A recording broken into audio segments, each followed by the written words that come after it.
Halo teman-teman, kami dari kelompok 5 akan membawakan materi silabus 7 yang berjudul Badan Usaha Berbentuk Koperasi. Sebelumnya, kami ingin mengucapkan terima kasih kepada Ibu Nimade Satya Utami, SEMM, selaku dosen pengampu mata kuliah Koperasi dan UMKM. Adapun anggota kelompok kami yaitu Ana Agung Ayu Eli Sri Pratiwi, Nikade Sulistiawati, dan Niputu Ayu Sinta Dewi. Pokok bahasan silabus 7 terdiri dari masalah-masalah usaha dengan non-koperasi, alasan menjadi anggota koperasi, partisipasi anggota pada koperasi, tujuan dan nilai perusahaan. Masalah-masalah dengan usaha non-koperasi, yaitu dapat dibagi menjadi masalah permodalan yang mencakup beberapa aspek, yaitu sumber permodalan, masalah pembiayaan usaha, masalah pengerahan modal. Hal ini dapat diatasi dengan berbagai hal. Pertama, yaitu modal sendiri, kedua, laba ditahan, dan yang ketiga, pinjaman dari bank. Masalah kedua yaitu masalah kekurangan keahlian, keterampilan, pengalaman mengurus dan memimpin perusahaan. Masalah ketiga yaitu masalah pemasaran hasil produksi yang disebabkan karena kurangnya pengetahuan para pengusaha mengenai prospek pemasaran dan beratnya persaingan dari perusahaan-perusahaan besar. Alasan menjadi anggota koperasi. Yang pertama, karena prinsip keuntungan ekonomis, yaitu peningkatan skala usaha. Nah, dalam hal ini, koperasi memberikan kepada anggota menjual atau membeli barang dan jasa secara bersama-sama, sehingga biaya yang timbul menjadi rendah. Kemudian, simpanan anggota. Dibandingkan dengan menabung di bank, menabung di koperasi bisa mendapatkan bunga yang lebih besar, bahkan setoran dananya hanya sebesar 25.000. Maka, dana yang terkumpul tersebut dapat digunakan untuk mengembangkan usaha. Kemudian, fasilitas kredit. Kita bisa menerima bunga pinjaman yang lebih rendah ketika meminjam uang di koperasi. Alasan menjadi anggota koperasi karena prinsip keuntungan sosial. Pertama, yaitu keuntungan berkelompok. Nah, dalam hal ini, menjadi anggota koperasi membantu kita membangun jaringan usaha dengan anggota-anggota lain. Pendidikan dan pelatihan. Memberikan program pendidikan dan pelatihan keterampilan anggota sehingga dapat meningkatkan pengetahuan berbisnis anggotanya. Pokok bahasan yang ketiga, partisipasi anggota pada koperasi. Partisipasi berarti meningkatkan peran serta orang-orang yang mempunyai visi dan misi yang sama bagi mengembangkan organisasi maupun usaha koperasi.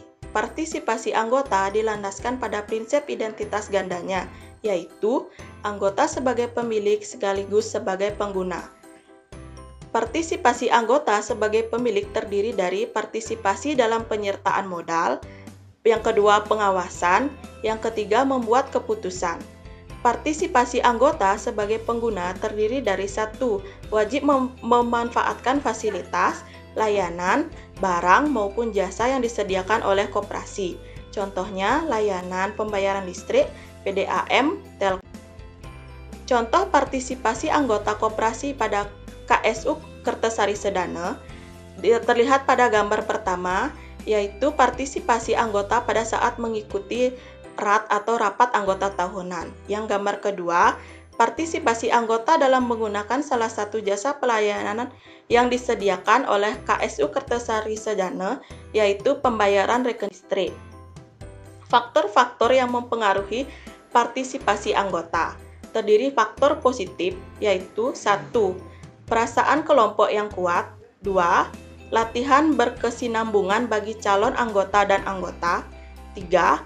Kunjungan-kunjungan lapangan dari para penggerak koperasi yang bersinambungan, 4. Para anggota dan pengurus melaksanakan rapat-rapat dengan baik, berhasil baik, 5. Menanamkan dan mempertahankan sikap-sikap mental yang baru, 6. Para anggota membuat rencana koperasi, 7.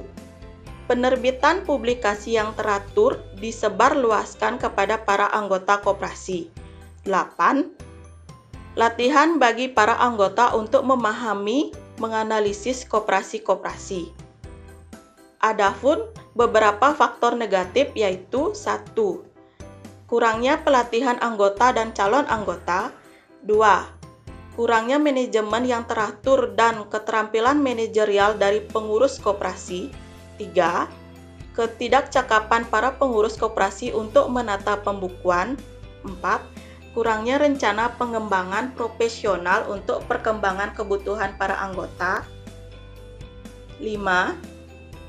Pengalaman dan praktek koperasi yang buruk di masa lampau. Pokok bahasan keempat, tujuan dan nilai perusahaan. Menurut Prof. William, tujuan perusahaan sebagai hasil terakhir yang dicari organisasi melalui eksistensi dan operasinya. Adapun 4 alasan mengapa perusahaan harus mempunyai tujuan, yaitu 1.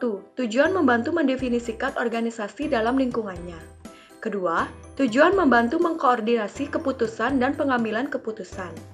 Yang ketiga, tujuan menyediakan norma untuk menilai pelaksana prestasi organisasi. Keempat, tujuan merupakan sasaran yang lebih nyata daripada pernyataan misi. Berdasarkan hal tersebut, tujuan perusahaan pada umumnya dapat dikelompokkan menjadi 3, yaitu 1. Memaksimumkan keuntungan. Kedua, memaksimumkan nilai perusahaan. Yang ketiga, memaksimumkan biaya. Tujuan koperasi. Tujuan koperasi menurut Undang-Undang Nomor 25 1992 Pasal 3, yaitu memajukan kesejahteraan anggota pada khususnya dan masyarakat pada umumnya serta ikut membangun tatanan perekonomian nasional dalam rangka mewujudkan masyarakat yang maju, adil, dan makmur berlandaskan Pancasila dan Undang-Undang Dasar 1945. Nilai perusahaan. Nilai perusahaan biasa dikenal dengan company value, yaitu sebuah nilai yang dapat mengukur seberapa besar tingkat kepentingan sebuah perusahaan di mata pelanggannya terdiri dari 1. Integritas, kedua fokus pelanggan, ketiga inovasi, keempat kerjasama, dan kelima kepedulian. Nilai-nilai dasar koperasi menurut Mohata yaitu 1. Menolong diri sendiri, kedua tanggung jawab, ketiga demokrasi, keempat persamaan nilai, kelima keadilan, dan keenam solidaritas. Baik, sekian pemaparan dari silabus 7. Sampai jumpa.